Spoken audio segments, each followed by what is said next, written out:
வணக்கம் மக்களே, life episode 6. ஆமாம், நீ யார் அப்படிங்கிற டவுட் உங்கள் மைண்டுக்குள்ளே இருக்கலாம். தப்பே இல்லை. நான் தான் உங்கள் அருண். புதுசாக வந்திருக்கீங்க அப்படின்னா மறக்காமல் அந்த ஃபாலோ மட்டும் பண்ணிடுங்க. ஒரே ஒரு விஷயம் மட்டும் தான் காலையில் மைண்டில் ஓடிச்சு. ஓய்வு இல்லாமல் இப்போ ஓடும்போது தான் தெரியுது, அம்மா வந்து அப்போ சாப்பிட்டதுக்கப்புறம் மதியம் கொஞ்சம் நேரம் தூங்குன்னு சொல்லி அடிச்சதெல்லாம் ஒரு நன்மைக்கு தான் அப்படிங்கிறது. ஏன்னா இதுக்கு அப்போ டைமே கிடைக்க மாட்டேங்குது. காலையில் எழுந்திரிச்சு 2 முட்டை, கொஞ்சம் டோண்டு மில்க்கு, சுண்டெல்லாம் வச்சுருந்தேன். பட் சாப்பிட டைம் இல்லை, ஆல்ரெடி லேட்டு. ஸோ ரேபிடான கூட ஏறி கிளம்பிட்டேன், பேக்கில் பேக் பண்ணிக்கிட்டு.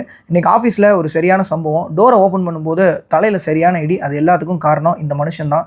அதாவது எங்கள் அண்ணன். இவர் வந்து என்னோட சீனியர் மேனேஜர், பேர் தனுஷ். வெளியில் வலிக்காத மாதிரி சிரிச்சுட்டே இருந்தாலும் உள்ளே ரொம்ப வலிக்குது. தலையில் அடிபட்டதான் சொன்னேன். அப்போல வந்து ஒரு பிளாஸ்டர் போட்டு இன்னைக்கு வந்து வாட்டர்மெலன் ஜூஸோட லஞ்சை கம்ப்ளீட் பண்ணிட்டு அப்படியே ஆஃபீஸ் வந்து ஃபுல்லாக ஒர்க்லாம் முடிச்சுட்டு ஈவினிங் போல் பசங்களோட இன்றைக்கி வெளியில் டீ குடிக்கலான்னு சொல்லி போயிருந்தேன்.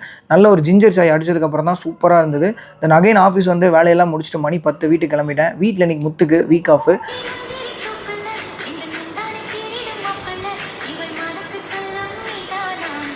இப்படி தான் எங்கள் கேங் வந்து ரொம்ப ஜாலியாக இருக்கும். முடிஞ்ச வரைக்கும் இந்த மொபைல்லாம் அவாய்ட் பண்ணிட்டு பசங்களோட நல்லா பேசி சிரித்து என்ஜாய் பண்ணுங்கள். நைட்டுக்கு பன்னீர் சமைக்கலான்னு சொல்லி ஆர்டர் பண்ணியிருந்தேன். 2 முட்டையை வேக வச்சுட்டு பன்னீரை ஏர் ஃப்ரையரில் வச்சு ஜம்முன்னு ஃப்ரை பண்ணி எடுத்தாச்சு. ஸோ கொஞ்சமாக பன்னீர், 2 முட்டை, 2 வாழைப்பழம், டோண்டு மில்க்கு, இதுதான் நைட்டுக்கு நமக்கு வந்து டின்னரு. இதெல்லாம் சாப்பிட்டுக்கிட்டே படத்தையும் பார்த்து முடிச்சுட்டு இன்னும் நான் பேசிட்டே இருந்தால் உங்களுக்கு போர் அடிக்கும். அடுத்த எபிசோடில் பார்ப்போம். நல்லதே நடக்கும் மக்களே, சந்தோஷமாக இருங்க. அப்படியே அந்த ஃபாலோ. Good night.